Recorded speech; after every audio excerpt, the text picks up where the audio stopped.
คนเกือบตื้อเด็กก็ได้เลยแม่นบางคนบางก็ครอบครัวนะบางคนบางครอบครัวเนี่ยได้เกือบเป็นตื้อระบบ800ก็ได้โยเห็นบ้านนี่พอได้เด้เอา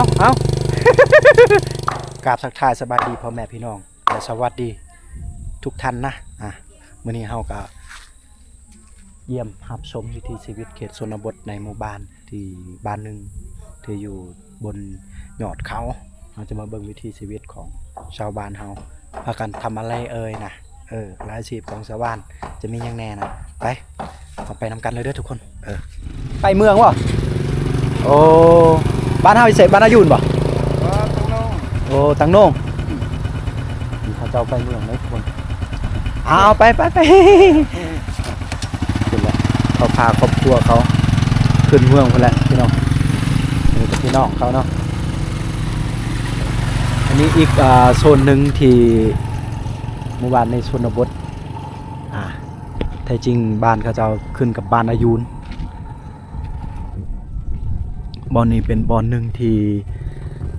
บอนภูสูงและก็ลมพัดนะลมพัดแห้งๆพี่น้องขอย่านได้อย่างหนึ่งเขตนี้ขอย่านฝาห้องฝาพาเพราะว่ามันสูงกว่าหมู่บ้านหรือว่าชาวบ้านเฮานี่มันตั้งสูงกว่าภูกว่าต้นไม้อย่างประมาณนี้แหละเพราะว่าตามนักวิทยาศาสตร์เพิ่นว่าถ้าว่าเฮือนเฮามันสูงกว่าต้นไม้อาจจะมีโอกาสได้ฝ่าผานะประมาณนี้นะแต่อย่าให้เรื่องนี้มันเกิดขึ้นกับชาวบ้านขอให้ชาวบ้านทุกคนจงอยู่ให้ปลอดภัยบางคนก็มีเฮือนงามๆได้เนาะมีเฮือนกอนะนี่แต่ก็อยู่เขตนี้มีหาญ2หาญที่ว่าหาญใหญ่ตะกี้เฮาเคยผ่านนะก็บ่ได้เฮ็ด2 YouTube นะตะกี้ก็มักไปขายเครื่องไปขายเสื้อผ้าหน้าแพรพุ่นและมาเละเกะกะตอนสมัยตะกี้ได้เนาะ5-6 ปีหลังตะกี้นะก็เห็นหาญเล็กๆหาญนี่แต่ว่าตอนนี้หาญเพิ่นขยายแล้วก็ยังบ่ได้เห็นได้หาญตัวนั้นนะตอนนี้มีหาญอยู่พุ่นแล้วนะพี่น้องโอ้มีหาญแล้วเลยก็ทางหลังนี่ก็มีแต่สวนคาเฟ่ของชาวบ้านเดี๋ยวเฮาไปเบิ่งสวนคาเฟ่เขานะตอนนี้เฮามาเบิ่งกันนะวิถีชีวิตของเขาเจ้ามาอยู่กลุ่มเล็กๆอยู่นี่นะโอ้ทางหน้าฝนตกเลยฝนกำลังสิตกอยู่อ้อมหอบภูผาป่าไม้อยู่ภูสูงอยู่กับวิวทิวทัศน์สวยงามพี่น้องแล้วก็อยู่บอนนี้เป็นจุดที่ว่าสัญญาณแห้งอีหลีนะเท่ากับอยู่เมืองเลยสัญญาณถ้าว่าเฮาลงบ้านลุ่มเนาะบ้านเขาเจ้าก็รวมกับบ้านอยู่ลุ่มนะเขาลงเงินไปพุ่นกับบ่ค่อยซูมีปานใดสัญญาณบางทีก็ขึ้นตัวอีบางทีก็บ่ขึ้นเลยโอ้สบายดี ก็เฮ็ดเฮือนคือว่าเซาใหญ่ขนาด นี่แหละวิถีชีวิตเพิ่นได้พาครอบครัว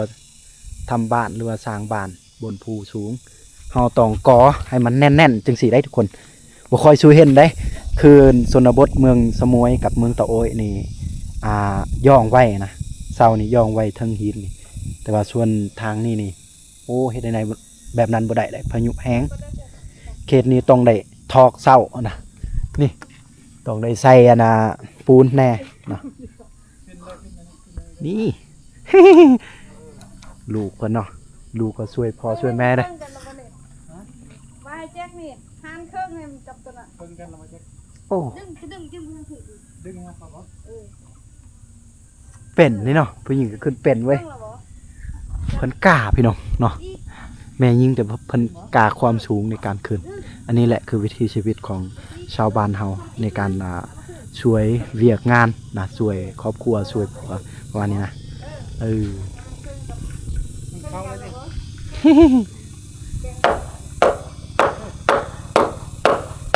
ตัวนี้ก็เป็นเฮือนร่างเก่าเพิ่นนะเพิ่นก็จะอยู่เฮือนเล็กๆอันนี้ก่อนเพิ่นว่าอดเอาก่อนคือเพิ่นว่าแหละอดสมจะได้กินหวานอดทนทานจะได้เป็นงานถึงแล้วนะคือตัวนี้แหละ เอาส้มก่อนบัดแล้วเราจะได้หวานจะได้กินหวานถ้าเราอดทนทานเวียกงานคนดนๆเหมือนจริงแล้วประมาณนี้นะคำสุภาษิตเพิ่นว่า เราก็บ่เป็นพี่น้องโอ้โหสุดยอดเลยดูสิทุกคนดูเสาบานเขาเนี่ยใหญ่มากนะโอ้โห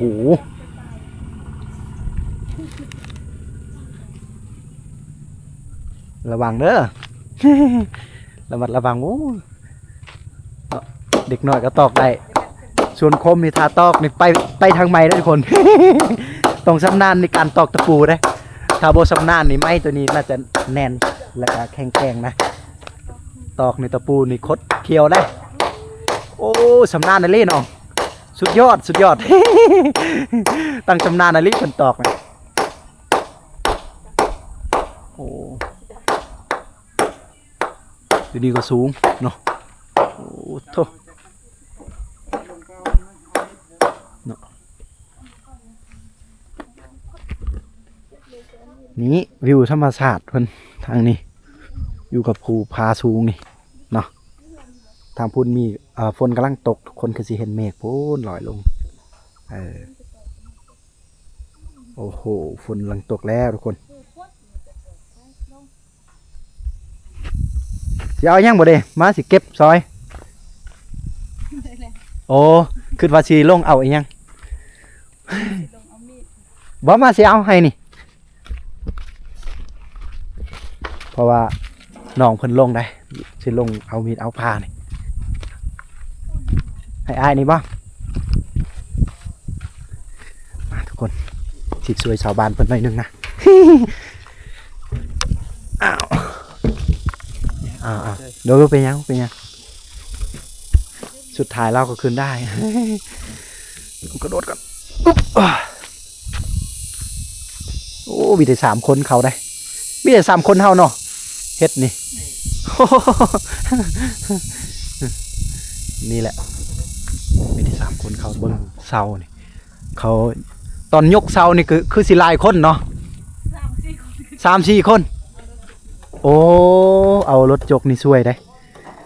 รถจกเฮาเองว่ารถจกเวียดโอ้เพิ่นมีหอดรถจกน้อยเพิ่นโอ้เป็นครอบครัวที่อบอุ่น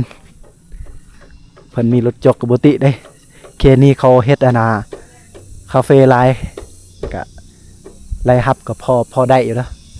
คือทางบ้านลุ่มทุกคนบางคนก็มีฮอดรถวีโก้วีหยังนะ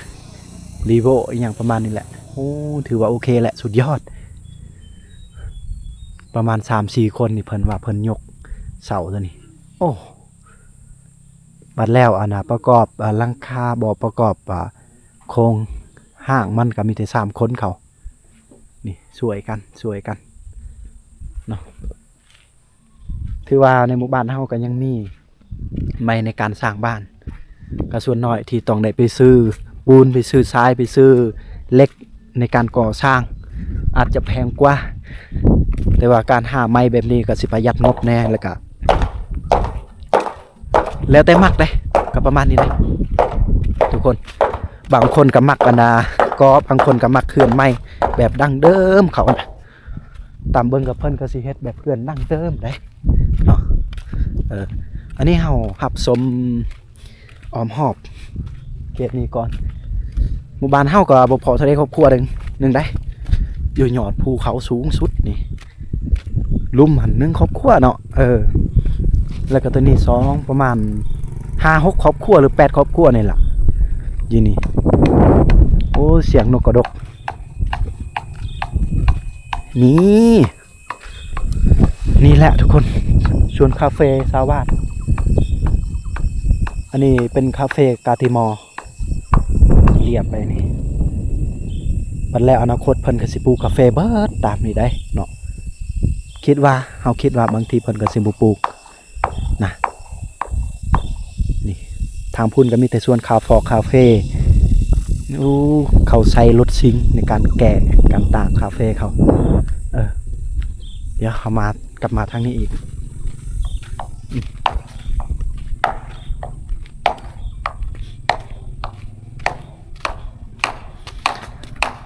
อันนี้คือวิถีชีวิตหมู่บ้านมีแต่8 ครอบครัวอยู่บนภูเขา หรือว่ายอดภูเขาสูงสุดนี่มีแต่8 ครอบครัวเขาอยู่กินอย่างมีความสุขอยู่แบบอบอุ่นอยู่แบบสบายสบายบ่ติดหนี้สินผู้ใดนะปลูกคาเฟ่สร้างรายได้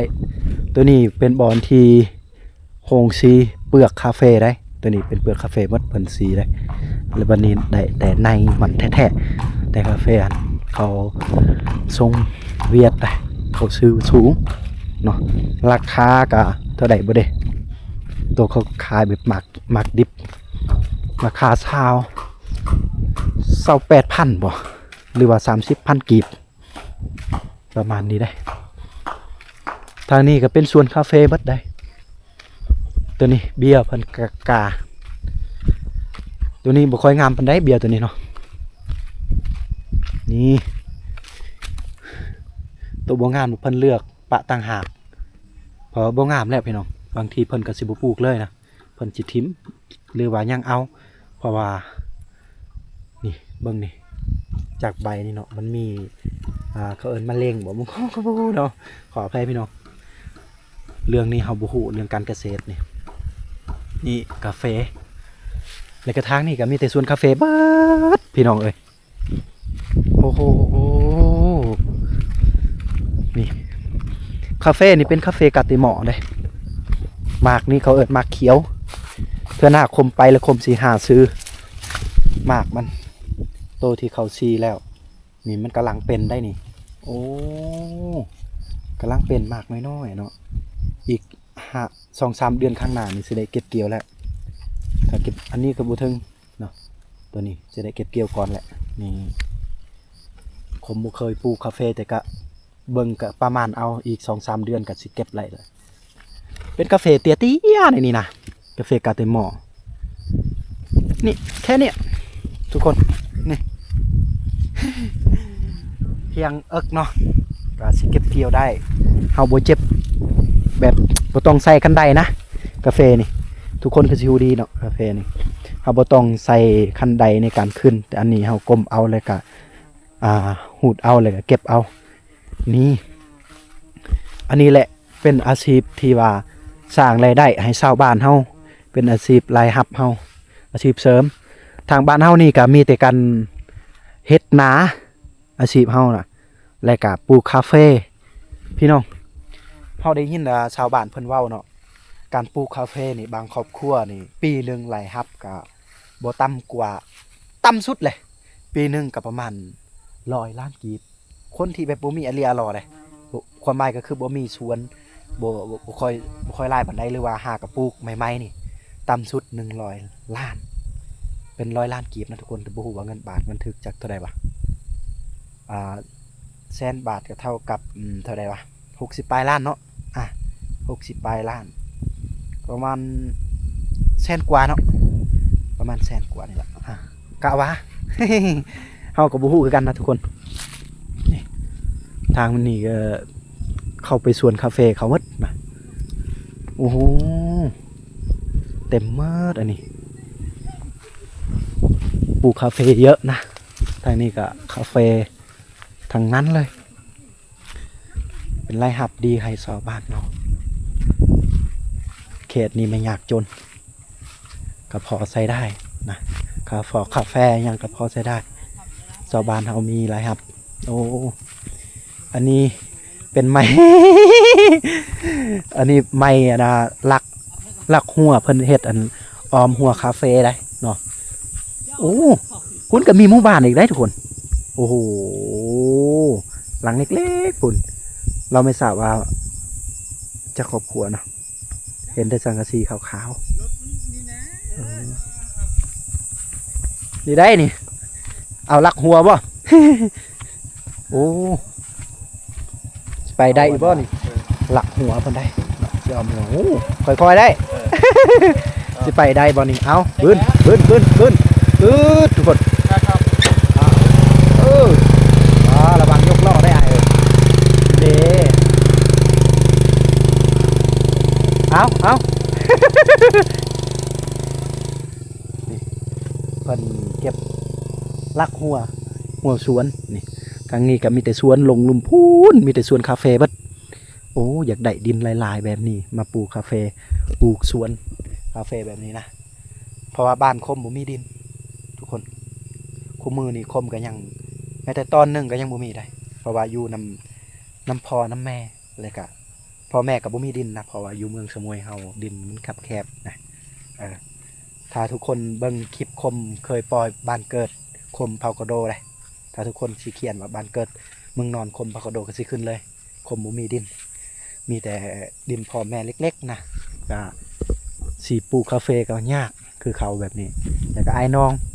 นำกันนี่3คนเนาะเขาเป็นลูกที่2แล้วก็ไอ้กกแม่แล้วก็น้องก็สร้างครอบครัวหมดก็มีลูกมีหลานคือกันเบิดเลยเขาก็มีลูกคนนึงน้องคนนึงแล้วก็พี่อ้ายเฮามีลูกชาย4คนผู้ชายเบิดเกมเลยบ่มีดินนี่อุกอังอนาคตถ้าผมมีเงินมีตังค์ก็สิหาซื้อดินสิปลูกคาเฟ่ทำสวนเล็กๆแบบนี้เนาะอันนี้ก็เป้าหมายอนาคตผู้มือนี้ยังแม้แต่รถจักรก็ยังบ่มีผมใส่รถจักรดาพี่อ้ายนะยืมไปกับร้านกับเราก็มี2เนาะ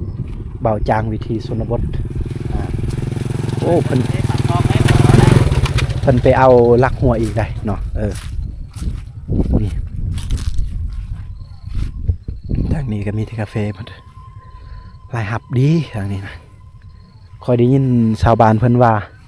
บางครอบครัวก็มีฮอดเป็นตื้อบ่นะรายหับเพราะว่าครอบครัวหนึ่งนี่เขาเฮ็ดนี่4-5 เฮกตาร์หนึ่งนี่ต่ำสุดนี่เพิ่นว่าถ้าแบบคาเฟ่แบบบ่งามนี่เฮกตาร์หนึ่งนี่รายรับก็ประมาณ70 ล้านต่ำสุดเลยเขาว่านะแต่ครอบครัวหนึ่งนี่เขาเฮ็ดโมแมนแต่เฮกตาร์เดียวได้ทุกคนเพราะว่าเขตชนบทนี่ลูกหลานเขาหลายเขาช่วยกันครอบครัวหนึ่งนี่ประมาณ5-6 เฮกตาร์ก็มีในการทำคาเฟ่นี่เฮาลงลุมนี่ไปเบิ่งนี่ประมาณได้แหละประมาณ3 เฮกตาร์เนาะเพราะว่าทางนี้กับลงไปอีกได้เนาะเฮลนี่ลงไปอีกแล้วก็ลงไว้พุ่นอีกนะอันนี้ก็ไปทางนี้อีกประมาณ3 เฮกตาร์กว่านี่แค่เนี้ยก็สร้างรายได้แล้วนะให้ชาวบ้านเขาอยู่แบบสบายได้เนาะเขตนี่คมเบิ่งนี่เขาอยู่แบบสบายสไตล์เขาเฮ็ดหน้าปกติบ่คือบ้านคมนี่เฮ็ดให้ขึ้นภูขึ้นพาก็บ่ได้เงินนะสิปลูกคาเฟ่ก็อากาศมันบ่ค่อยเหมาะสมเพราะว่าอากาศร้อนแน่แล้วก็เย็นอยู่แต่ว่าเคยเอาชาวบ้านเฮาเคยเอามาปลูกกันแนวกาเตมอลก็ปลูกบ่ได้เนาะบ่งามแล้วก็เอาแต่กาเฟวิกกาเฟสูงๆนะเนาะเอาแต่กาเฟตัวนั้น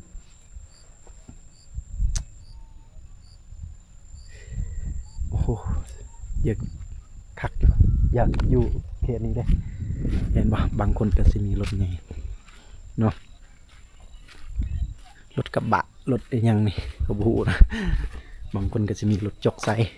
ก็ย้อนได้มาจากการขายกาแฟได้ทุกคนเนาะแล้วก็บอนนี้แหละบอนหานสะดวกซื้อเฮาผู้ใดไกลไปไกลมาทางนี้เขาก็มาแวะมาซื้อเฮาก็มาขอพักผ่อนหน่อยนึงเดี๋ยวเฮาก็สิไปต่อได้นะสุดยอดเส้นทางนี้ก็จะเป็นเส้นทางที่เข้าสู่เมืองนี่เมืองลึกจึงเฮานะประมาณนี้แหละทุกคนทางนี้ก็ยังไกลได้เข้าไปเมืองลึกจึงนี่ประมาณวังประมาณ20 ลักนี่ล่ะทางพุ่นก็มีแต่ภูผาเบิดเลยโอ้โตบางคนก็สิเฮ็ดเฮือนไม้นี่ก็บ่อึดเด้ไม้นี่นะ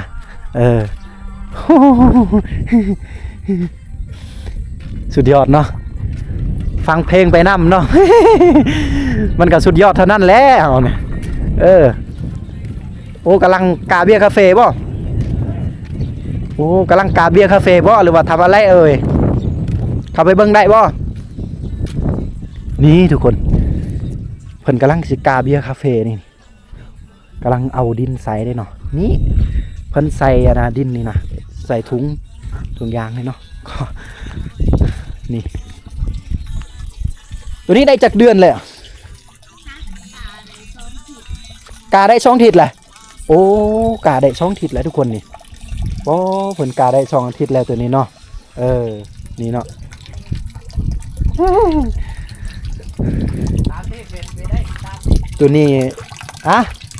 เฟซบ่คมส้นเผากระโดติดตามโดยตัวนี้น้ำเพิ่นใส่สะดวกสบายทุกคนนี่เพิ่นกาเลยโอ้กำลังใส่ดินเนาะ มือนึงนี่เฮาใส่ได้จักท่งบ่เด้ ให้ได้ประมาณ3 กิโล 3-400เนาะโอ้มือหนึงเพิ่นใส่ถุงอันนี้ได้3-400ห้อย 2-3 มือมันก็เป็นพันพุ่นแหละนี่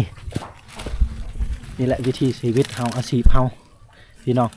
ก่อนสิเฮาเห็นเป็นต้นจังซี่นะกาแฟนี่ก็บ่แม่นง่ายเด้พี่น้องเฮาต้องใส่เวลาอันนี้คือเบื้องต้นที่เฮาได้เห็นกาแฟใหญ่ๆสูงๆจังซี่ก่อนเฮาจะได้เห็นเงินเป็นก้อนในการเก็บนี่อันนี้แหละคือเบื้องต้นเพิ่นนี่เพิ่นก็สิใส่ธงอันนี้ก้อนนี้โอ้โหถ้าเฮาขยันเฮาดุมันเฮาก็สิได้คือเขาถ้าว่าธรรมดาเฮาก็ได้แต่ธรรมดาแหละ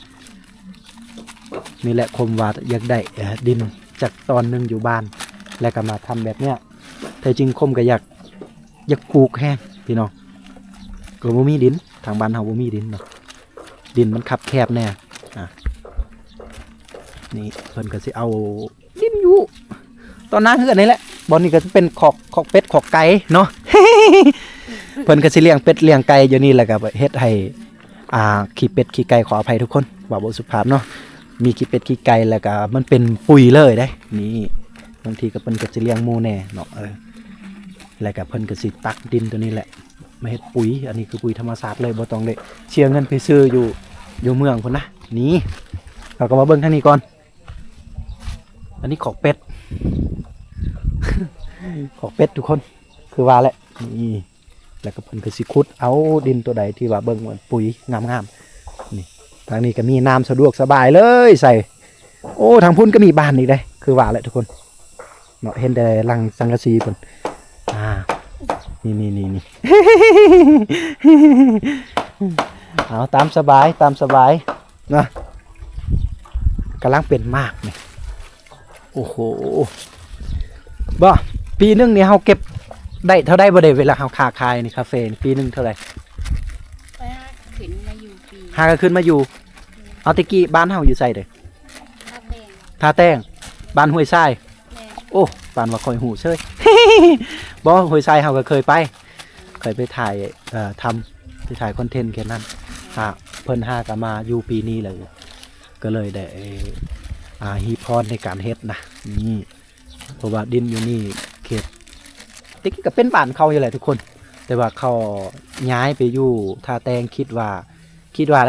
อยู่พุ่นก็สิได้ดีนะสิได้แลหับสูงก็แม่นได้แลหับสูงแต่ว่าดินมันเริ่ม คับแคบ ขัดแยกยังก็เลยบ่มีดินกลับมาอยู่บ้านเกิดเมืองนอนของตัวเองก็เลยใช้ชีวิตแบบพอเพียงเนาะใช้ชีวิตแบบพอเพียงเขาได้ยินเขาว่าบางครอบครัวก็ฮอดเป็น100 ล้านก็มีเนาะเก็บจากคาเฟ่นี่เนาะ แม่ โอ้ เขาได้ได้ ครอบครัวนั้นได้ปีหนึงนี่เพิ่นได้ประมาณจักเท่าใดเด้อ 3-4 โล 300-400 ล้านฮู้ทุกคนคมว่าบ่ผิดแล้วเนาะครอบครัวพี่น้องเฮาทางนี้แหละก็ว่าพี่น้องก่อนนะ เพิ่นได้ครอบครัวนี่ต่ำสุดเนี่ย300-400 ล้านกีบนะต่ำสุดแหละนี่แหละเบิ่งคาเฟ่นี่เบิ่งก็ฮู้เลยเนาะเพราะว่าราคามันขึ้นสูงไปหน้าเรื่อยๆได้เนาะเขานิยมส้มสอบกินทั่วประเทศทั่วโลกก็แหละนะอยู่ไสก็มีแต่บ่ให้ขาดกาแฟนี่แหละพี่น้องนี่ใส่แว็กเล็กๆนี่อันนี้ก็น้องสาวบ่นี่ แม่น โอ้เจ้ามีลูกจักคนแหละ บ่ทันมี เอายังโสดหรือว่ายังบ่ทันนี่ มีครอบครัวแล้ว มีครอบครัวยังบ่ทันมีแต่งงานได้จักปีแหละ ทันได้แต่ง เอ้า แล้วมาอยู่นํกันก่อน โอ้ยังบ่ทันแต่งซอกหาเงินก่อนจึงแต่งเนาะ แม่น เอาอีกบ่โดนก็สิมีคือเขาดอกนี่เบิ่งคาเฟ่นี่ดูมันจังหน่อยก็สิมีคือเขา มันขึ้นกับใจเฮาเฮ็ดนี่เอาทุกคนสู้เอาสู้เด้อขอบใจหลายๆทางนี้เพิ่นก็สิปลูกผักปลูกหญ้าพอได้แก่นะอาหารการกินโอ้อยู่แบบพอเพียงแบบเงียบสงบอยู่นี่นะแบบบ่รบกวนผู้ใดเฮามักวันนี้ก็มีสัญญาณเนาะมีสัญญาณอินเทอร์เน็ตแฮงได้แล้วก็มีไฟเฮามีไฟฟ้าดึงแล้วเนาะเฮามีไฟฟ้าแล้วเนาะหมู่บ้านเฮานี่ เขากำลังเอาลง โอ้กำลังได้นี่โอ้กำลังเห็นแต่เช้าแม่นแหละทุกคนตัวนี้ถ้ามิดเฮาคือว่ามีไฟฟ้ากำลังอาจจะเขาปีนี้แหละอีกบ่โดนประมาณ2อีกเดือนหน้าก็กะว่าคือสิใช้เบิดได้ครบทุกครอบครัวแหละตัวนี้ก็สิเกือบสิฮอดพันเพิ่นได้นี่แถวหนึงนี่ได้บ่พันบ่800โอ้แถวหนึงนี่ประมาณ800ได้นี่แถวหนึงประมาณ800เพิ่นเฮ็ดแถวละ800บ่กะว่าเกือบพันตรงตัวนี้คนเอาแต่ลักหัวเนาะ ทางนี้ก็คนเอาแต่ลักหัวเพิ่นออมไว้พี่น้องนี่เอาเด้สุดยอด โอเคหน่อย โอ้กาแฟ เรา นี่ได้ ซื้อซาวปลายเด้อโลหนึ่งแสดงว่าพอได้แล้วแหละปีกาย โอ้นี่แอร์น้อยเนาะ บางคนเกือบตื้อเด็กก็ได้เลย แม่นบางคน บาง ก็ ครอบครัวนะบางคนบางครอบครัวเนี่ยได้เกือบเป็นตื้อระบบ800ก็ได้ โย เห็นบ้านนี่ บางครอบครัวก็ได้ฮอตตื้อแม่นบ่เนาะเก็บเกี่ยวกาแฟ บา บ่ งว่าบ่ถึง เกือบ เกือบ เกือบ ป้อทุกคน เพราะเห็นบางคนมีรถใหญ่เนาะ อันนี้แหละ ไม่จะเบิ่งในปีกายนะครับขั้นต่อไปนะ2-3 ปีนะ แม่น รถใหญ่เกือบ เกือบทุกหลังคาเรือน แม่นได้ทุกคน นี่ก็ยัง เพราะว่าเฮาปลูกคาเฟ่ลายนี่ รถซิ่งนี้ เฮาสามารถซื้อได้ รถซิ่งครบแล้ว บ่ว่าแต่รถชิงบ่ว่าแต่รถจักรรถ ครอบครัว ใหญ่ก็ว่าแท้จริงบ้านเฮานี่เป็นหมู่บ้านหนึงที่ว่าอยู่ห่างไกลซอกลีกหรือว่าห่างจากตัวเมืองก็พอสมควรเส้นทางก็ยากได้เนาะอยากให้มันสบายคือในเมืองก็บ่แม่นเนาะเขาเอิ้นว่าเขตชนบทแต่ว่ารายรับของชาวบ้านนี่โอ้ค่อนข้างสูงเนื่องจากที่ว่าเขาเจ้าปลูกกาแฟเนาะหรือว่าปลูกกาแฟลายทางนี้โอ้เอาเลยทุกคนสำหรับคลิปนี้ก็บ่มีอย่างหลากหลายในการมาเบิ่งรับชมวิถีชีวิตของชนเผ่ากระตูนี่เขตนี้เราก็ได้เรียนรู้วัฒนธรรมเขาแล้วก็ได้เห็นอาชีพของชาวบ้านในการทำมาหากินส่วนมากก็เจ้าก็เฮ็ดคาเฟ่คือเห็นนี่แหละเนาะปลูกคาเฟ่ประมาณนี้นะเลยกับปลูกหน้านะอยู่ทางลุ่มพุ่นนาของเขาเจ้าบางครอบครัวก็มีรายได้จากสวนคาเฟ่นี่200-300 ล้านนะอย่างต่ำทุกคนอย่างต่ำบางครอบครัวก็ได้หลายบางครอบครัวก็ได้น้อยนะการมารับชมในคลิปนี้ขอจบเพียงเท่านี้ก็มีอย่างเด้ออย่าลืมกดไลค์กดแชร์กด Subscribe 2ของคมเผากระโดและกดกระดิ่งแจ้งเตือนเพื่อบ่พลาดคลิปต่อไปนะทุกคนเอาคลิปนี้ขอจบเพียงเท่านี้เด้อบ๊ายบายทุกคน